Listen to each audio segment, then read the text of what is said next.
listening to New Roads, New Rules, the podcast where women come together to navigate life's big transitions with honesty, humor, and a whole lot of heart. Here are your hosts, Sandi and Terri. Real women, real talk, and ready to ride. But you're my bestie for life. Yeah, you're the family I choose. Yeah, the best till the end. We can get through this together.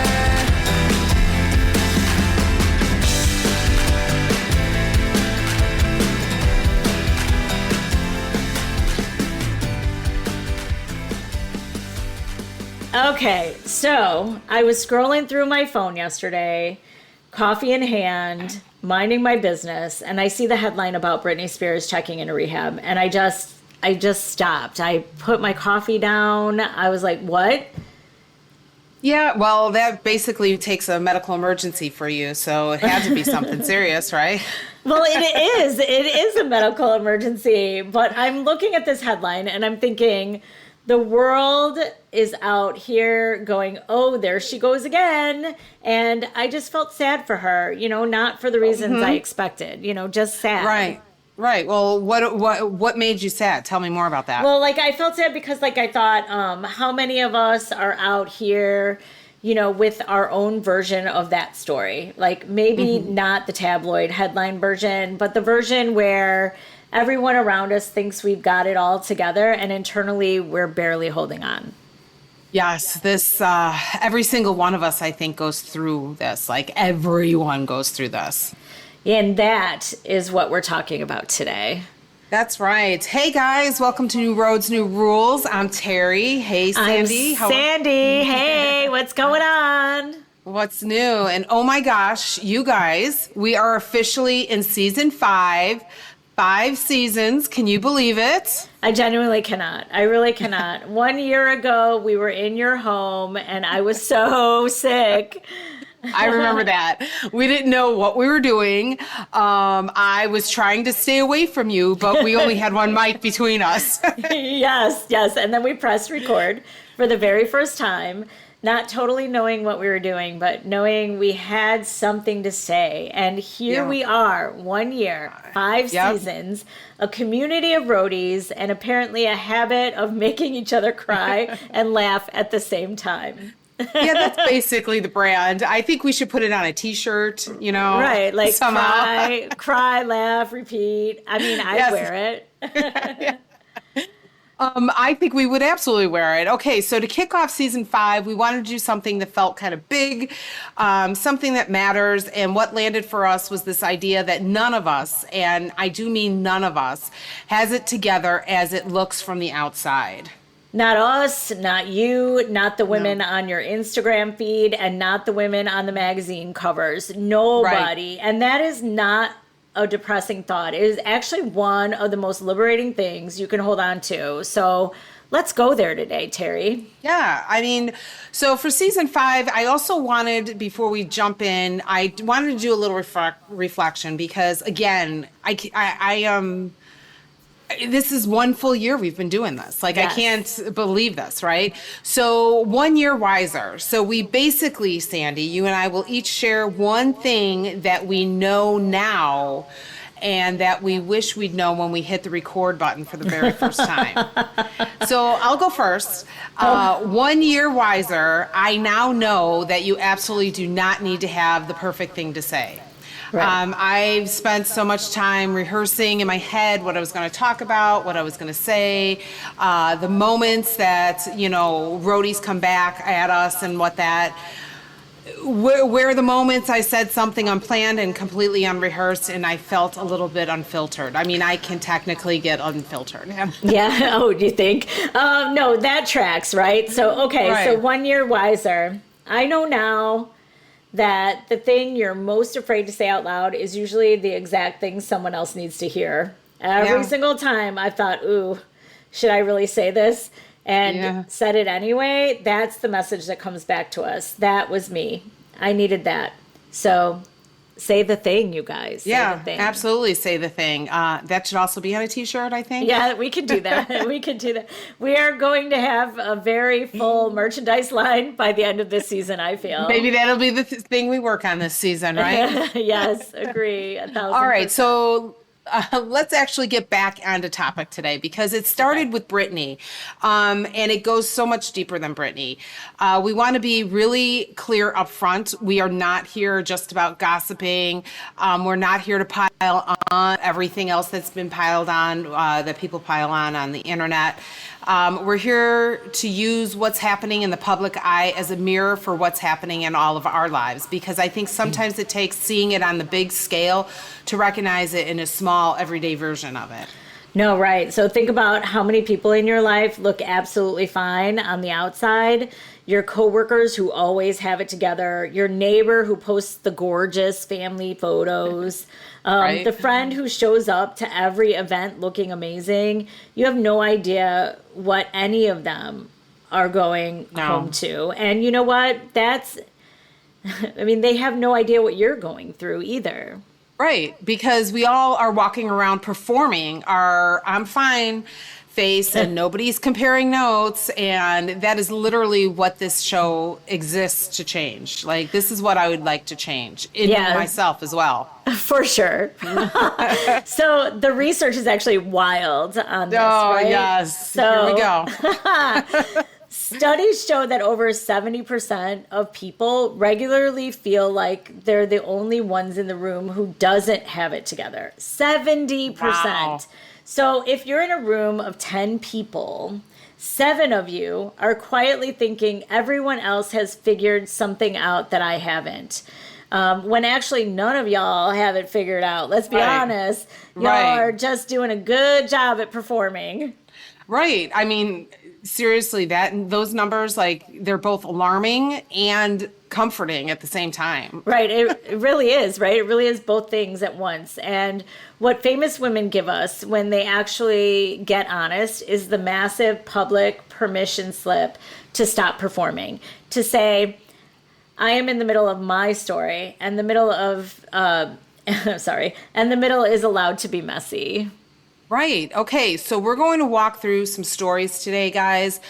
Some current, some from history. And what we want you to listen for is not the drama so much, but listen for the human underneath the headline. Because every single one of these women have something that's relatable to what you and I may deal with every single day, in a bigger fishbowl, because they're celebrities, right? So all eyes on them, right? Right. So let's start with Britney, because that's where this episode was born, right? Yeah. So here's what we know. She was arrested for a DUI in March. She voluntarily checked into rehab in April. She has a court date coming up in May. And the internet had, thoughts. Oh, of course, the internet and the people in the internet always have thoughts.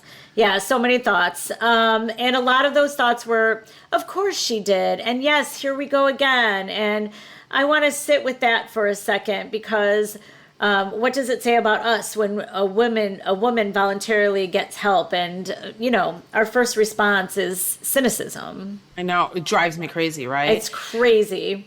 But here, what gets me about Britney's story specifically, I think that this is the piece that's most relatable for everyday women. She was under a conservatorship for 13 years, guys. Right. That meant for 13 years, another person controlled her money, her doctors, her schedule, her relationships, her medications.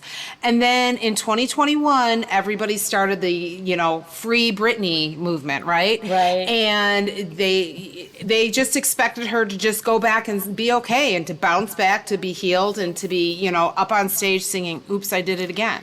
Right. Like freedom is the same thing as healing, right? And right. It is not. Freedom is just the beginning. The healing is the whole second chapter that nobody wants to sit with you.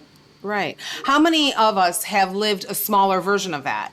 You left a bad marriage, you quit a toxic job, you finally drew the boundary with the family member, and people around you expected that the hard part was over. But you did the thing. Now you should be fine. But the work, the actual internal work after everything, that's what comes after, and nobody hands you a roadmap for that. Like, we've both gone through divorces, Sandy. Like, everything's going to be fine, but then now it hits you, right? Right, and nobody does hand you the roadmap, right? And you have to Right. figure it out, mostly alone, usually while the rest of your life still has to keep going. Right, right. So the fact that Britney voluntarily walked herself into treatment at 44 years old with the whole world watching it, even after everything she's been through, I think that takes more courage than people are giving her credit for. Agree. And you know what?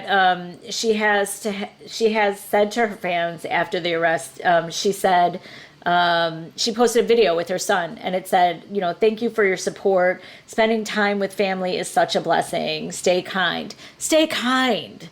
Well, the world was just full of judgment, and she said, stay kind. I think about that, Right, right.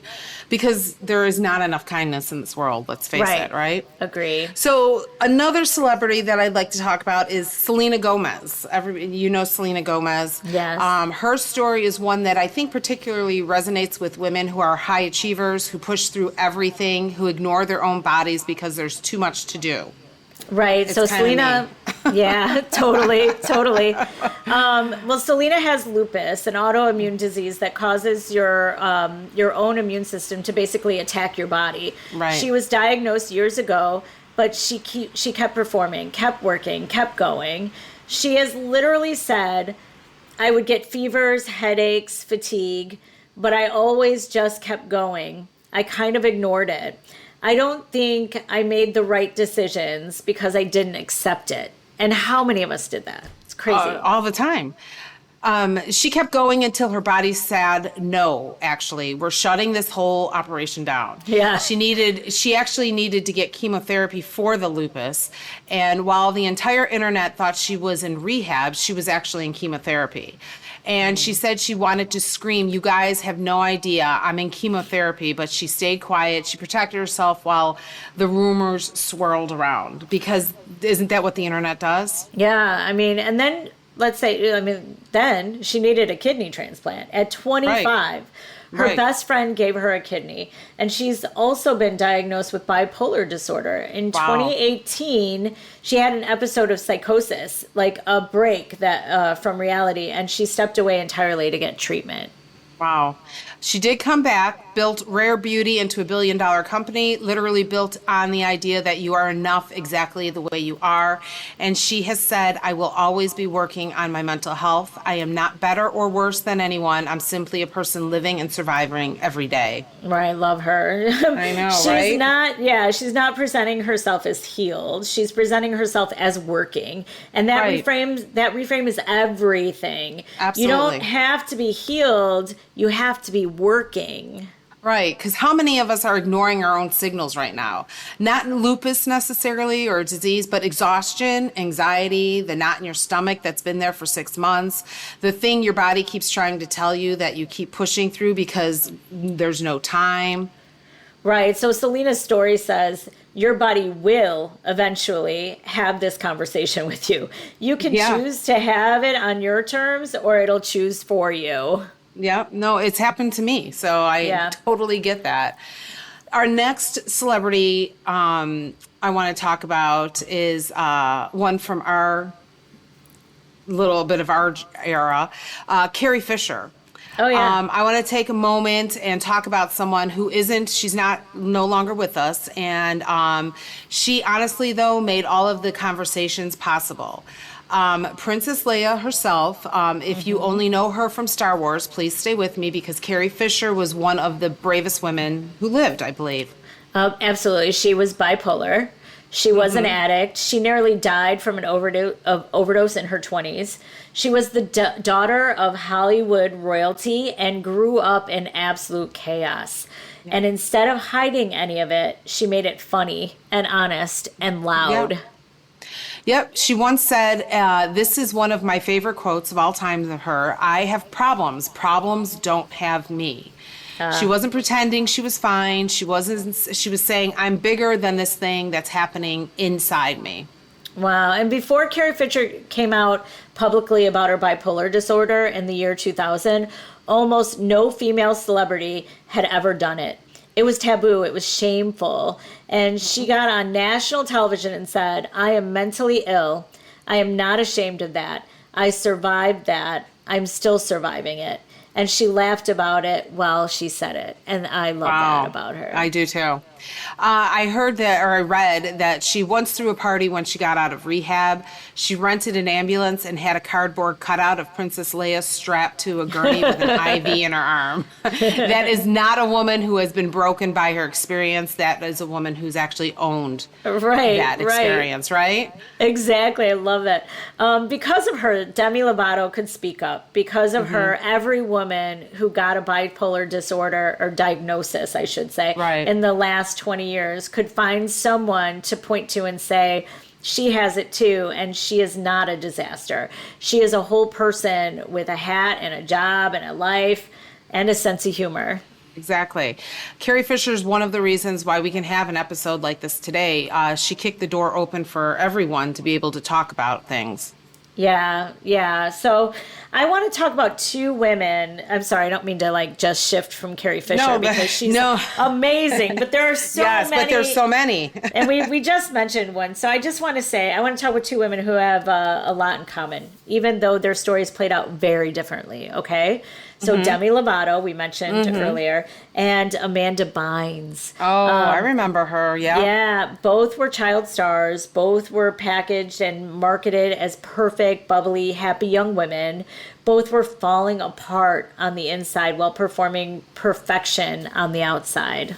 Yes, yeah. I do know that Demi has been been incredibly open, sometimes uncomfortably open in the best possible way about her bipolar disorder. She also has an eating disorder and an addiction. She actually nearly died in 2018 from a drug overdose, which I was not aware of. She suffered 3 strokes and a heart attack at 25 years old. I mean, unbelievable. 25. Yeah, that's crazy. 25. And she came back and she talked about it because she said she wanted other people to know that you can survive the thing that should have taken you out. That the rock bottom doesn't have to be the end of your story. No. And then there's Amanda Bynes, right? Who for a while was literally the most relatable, funny teen on television. Yeah. She had a very public unraveling in her 20s that the world treated as basically entertainment. She was also in a conservatorship, guys, for 9 years. 9 years, again, of someone else making her decisions for her. And during those 9 years, quietly, without any fanfare, she did earn a college degree in fashion, and she was building something even when everything looked like it was falling apart. And now, I mean, she's in her late 30s. She's doing nail art. She's collaborating with a fashion designer. She released music for fun, not for a comeback, just for fun. And I think that's actually a really beautiful thing to witness. Right. Her 30s look nothing like what society told her they should look like, and they look exactly like what she needs them to look like. And that is kind of a new roads, new rules kind of story. She's just doing her own thing and creating her own rules now. Absolutely. I mean, yes, it is definitely a new roads, new rules kind of story. But can we talk about the child star thing just for a second? Because I think there's something really important here for everyday women too. Not about being a child star, but about being really, really good at something really, really young. And what happens when your identity and your performance get completely fused together? Oh, absolutely. That's not just a celebrity thing. That's the straight-A student who doesn't know who she is if she's not achieving. It's an athlete who doesn't know what she's worth when the sport ends or she can't play anymore. It's the woman who built her whole identity around being a wife or a mom or the perfect employee, and then something shifts and she has no idea who she is anymore underneath all of that. Right. So when your performance is your identity, any crack in the performance feels like the end of everything. And it's not. It's just the beginning of finding out who you actually are underneath. Right. So this kind of scenario reminds me of one more actress to talk about, Christina Applegate. And I have to be honest, this next one hits a little differently for me. I grew up, watching her. She was the sharp, funny, strong, cool girl on Married with Children. She was in the movie Bad Moms, which yes, I love that. Love that movie. Me too. She survived breast cancer in 2008 and came back. And then in 2021, she was diagnosed with MS. There's no cure for multiple sclerosis. It's a progressive disease, so it just gets worse and worse and worse, right? Oh, right. And, she could have just disappeared. Nobody would have blamed her, right? But she finished filming Dead to Me with MS, which I love that show, by the way. I love that show, yeah. While hiding her diagnosis from most of the crew.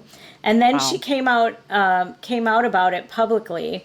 And she has since said on her podcast, Messy, that she can barely walk stairs, that drinking from a glass is hard, that her daughter has been broken watching her struggle.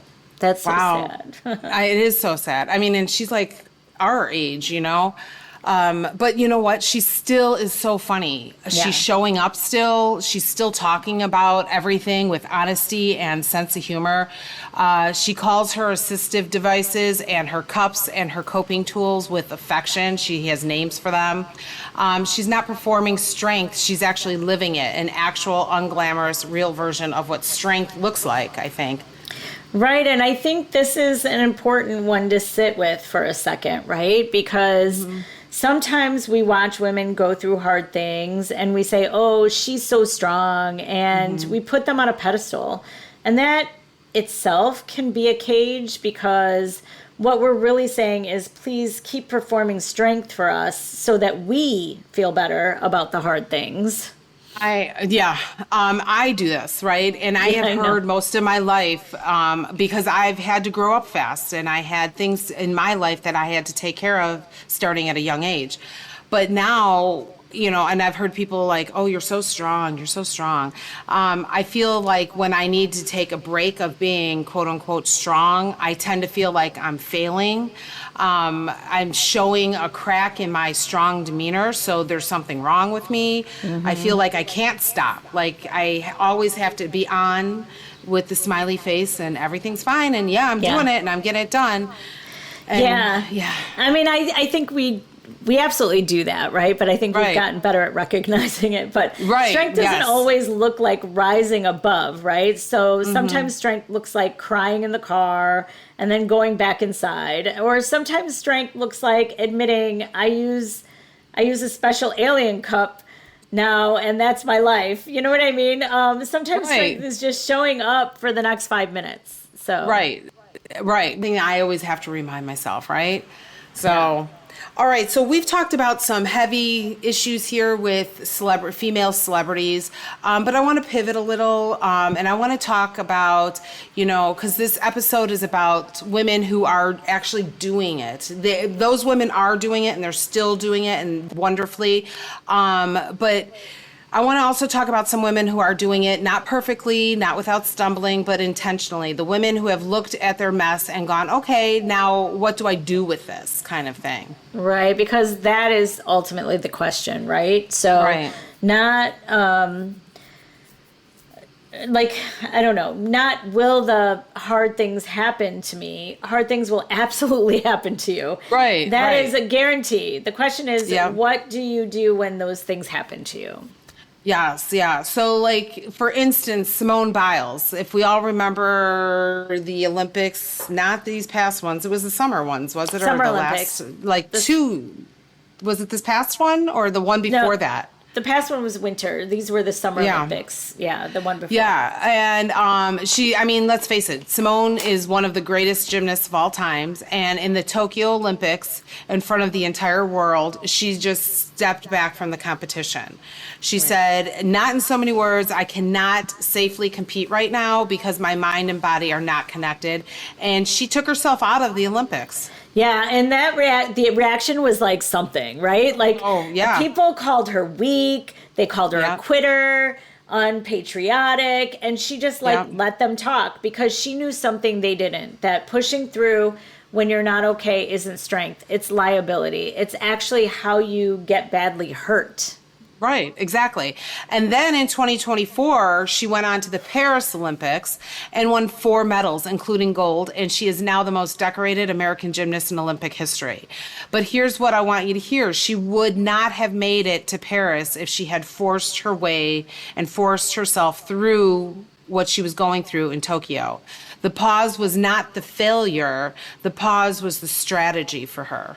Yeah, I think about this consistently, right? Constantly. How many of us are white knuckling our way through something right now at work, in a relationship? Right now. Not in a relationship for me, but if you're you could be like white knuckling something through work, a relationship, or even your health, because we are terrified that stopping means failing. Right. What if stopping is actually the smartest move you can make? What if the pause is the strategy? Right, absolutely. She also said something that I think deserves its own billboard, if you must. She said she's done competing for other people. She competes for herself, and when you compete for yourself, when you work for yourself, live for yourself, choose for yourself, the standard is clearer. The motivation is sustainable. And I relate with that completely with my weight loss. I've always said, people are like, what are you doing? What are you taking shots? No, I'm finally doing it for myself. And I have said it over and over and over again. I'm just finally doing it for myself. So I completely can relate to that. Yeah, me too. And also, I think we should be focusing on purpose, not perfection, right? So, I think a lot of people look at Beyonce, for example, and think, she was just born like that. Like, she came out of the womb fully formed in a gold bodysuit, right? I mean, it does seem that way. Right? I know, but here's what most people don't know.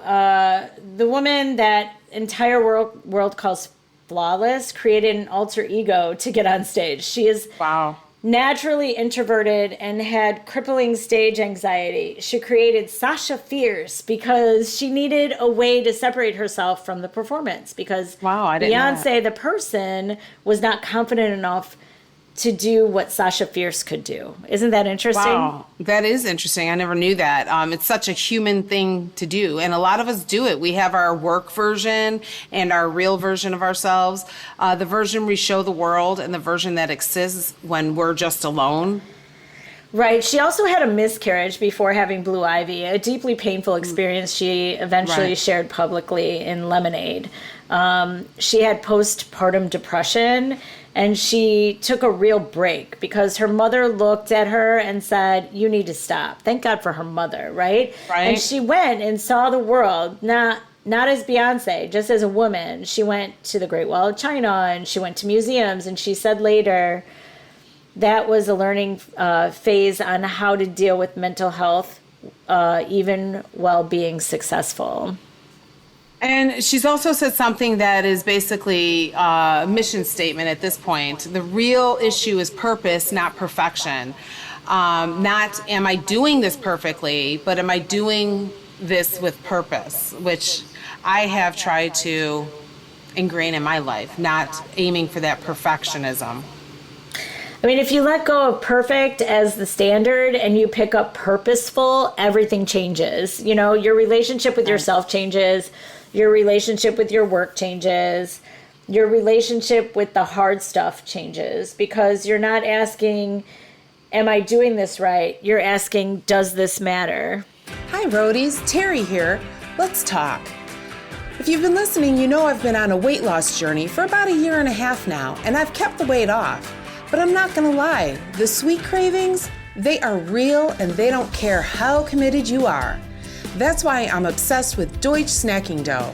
It is literally cookie dough that I eat with a spoon, right out of the jar, no baking, no waiting, just me and a spoon, and my snack craving is handled. And here's the part that makes me feel really good about it. It's got 3 times the protein, 50% less sugar, and 20% fewer carbs than regular cookie dough. It's gluten-free, dairy-free, plant-based, made with real ingredients like chia seeds, flax seeds, and pea protein. And it actually tastes good. Can you bake it into cookies? Absolutely. But I am just a spoon out of the jar kind of girl, and I am not apologizing for it. A spoonful or 2, and I am genuinely satisfied. So head over to deutschfoods.com, that's DOICHFOODS.com, and use our code NRNR20 for 20% off your order. Your sweet tooth will thank you, and so will your macros. All right, so really, there's a couple other women that I just want to touch on here. Quick double feature, because I think both of these women represent something that is deeply resonant for our listeners, specifically around our age. Right, so both are Gen X, and both have had their worst moments played out publicly, and both made a decision to author their own new chapter instead of letting the narrative be written for them.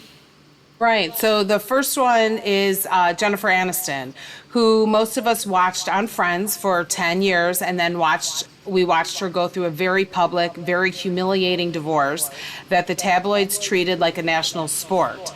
And then she rebuilt everything. She has talked about the fact that she has dyslexia and didn't discover that until adulthood, and about feeling stupid her whole childhood because she struggled in school, and about years of therapy and choosing her own life deliberately on her own terms. Right. I mean, that's crazy. She's also had to defend, for years, she had to defend the fact that she doesn't have children because the world decided that was a tragedy. She needed to explain, you know what I mean? And she has said clearly, she has said clearly and firmly, this is my life. I made choices and I'm at peace with them. That takes courage. It absolutely does. The other female I was thinking about is Reese Witherspoon, who survived a relationship in her early 20s that she has described carefully but honestly as abusive. She spent years in therapy unpacking it, and then she built Hello Sunshine, a media company whose entire purpose is to center women's complex, real, honest stories, because she knew firsthand how much it matters to see yourself reflected in the stories around you. Right. I mean, she turned her personal healing into $1 billion company that is actively changing what women see on their screens. That is using your wound as your work. That is a year of yes as it gets. Exactly. There's some other women that are in our era as well too. But before we get to your turn, I just wanted to take a shout out to them who have done something I think is particularly extraordinary. They went back into the painful truth of their origin story, and instead of hiding it or trying to clean it up, they shared it completely with everybody. Yeah, I mean, Halle Berry grew up watching her mother be beaten by her father. She then went on to be physically abused in her own relationships, hit so hard by one partner that she permanently lost 80% of the hearing in one of her ears. And for years, she said nothing publicly because that's what we do, right? We protect the image. Exactly. And then she started volunteering at a domestic violence shelter in Los Angeles. She does it quietly, without any press. She has said, I come here and it helps them. And while I'm helping them, I'm helping myself through everything too. She's now said in public, it seems like I've overcome it, but in the quiet of my mind, she still struggles. Like present tense, kind of. Right. The most famous face in the room still doing all of the work at the shelter. Right. And Viola Davis, and not to change subjects, but I think that was the other one you were talking about, right? So Viola Davis, who most people know as this absolutely extraordinary actress, right? So she grew up in poverty so severe that she has described dumpster diving for food and clothing, living in a rat-infested apartment where they were too afraid of getting bitten to get up at night. A father who was abusive, sexual abuse in the neighborhood, and she went to Juilliard and Hollywood, told her story. And Hollywood told her she was too dark and not pretty enough for certain roles. And she took them anyway. Good for her. She wrote a memoir called Finding Me, and in her Grammy acceptance speech for the audiobook, she said she wrote it to honor the 6-year-old Viola, to honor her life, her joy, her trauma, her everything. Not to bury the child she was, but to honor her. Yeah, I mean, that is maybe the most powerful act of self-love I've ever heard described, right? So going back and honoring who you were before the world told you that you had to be something else.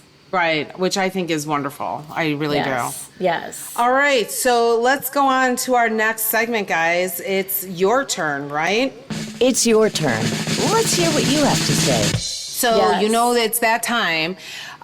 Today, this kind of feels important after all of the stuff that we've, thrown out here. Put down the dishes, pull over if you're driving. I'm kidding, don't pull over. But I want you to actually sit with the question for a second. We talked today about all these women who carried something heavy in secret or in public for a long time. Some of them turned the corner, some of them are still in the middle, and all of them are human. So our question for you today is... what are you carrying right now that you've been pretending isn't that heavy? And a follow-up question, what is one step, not a life overhaul, just one step that would make that thing a little lighter? It doesn't have to be dramatic. Selena stepped away, Simone stepped back, Amanda Bynes went to school while everyone was counting her out. Halle Berry shows up at a shelter on a Tuesday afternoon. Sometimes the one step is just telling one person the truth about how you're actually doing.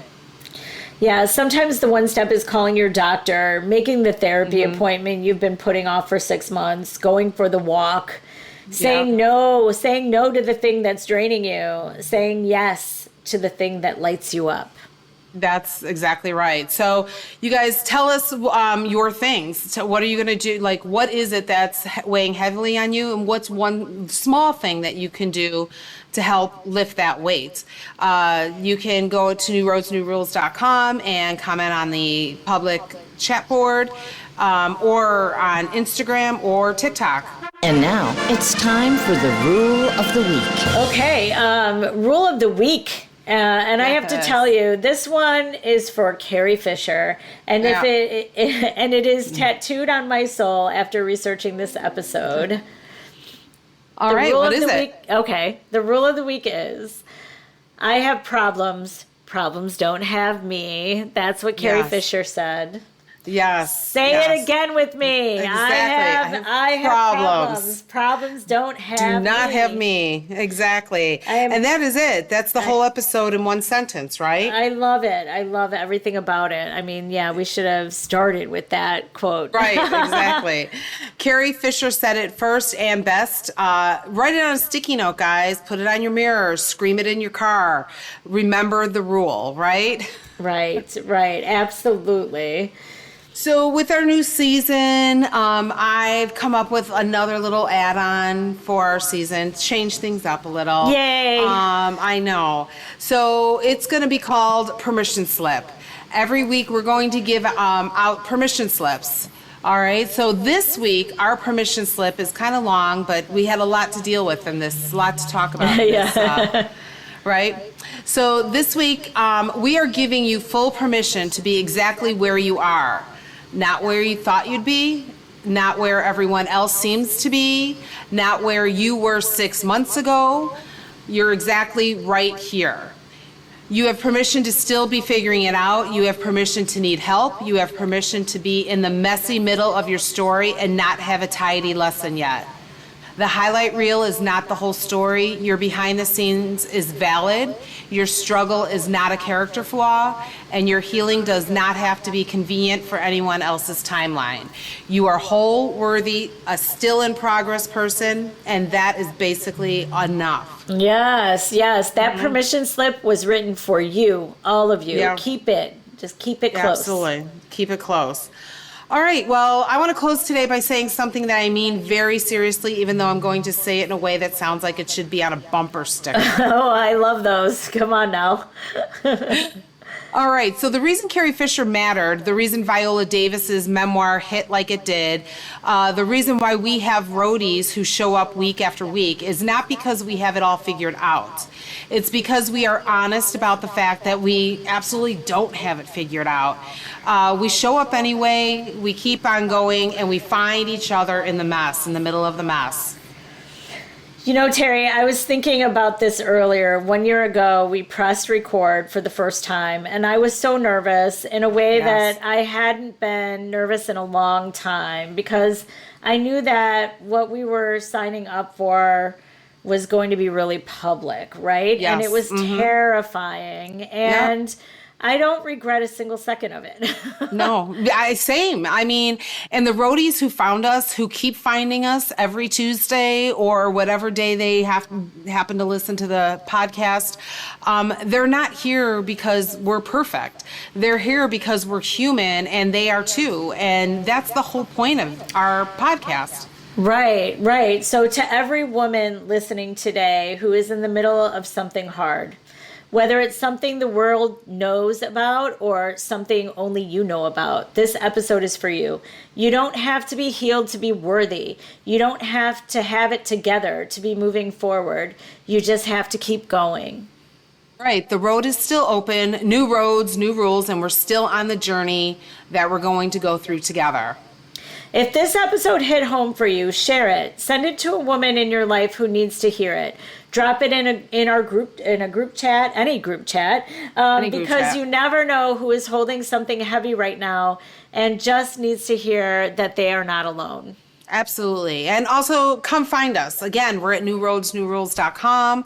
We're on Instagram, Facebook, and TikTok. Our community and we've got the Roadie Lounge is open and waiting for everybody. So make sure to check it out at newroadsnewrules.com.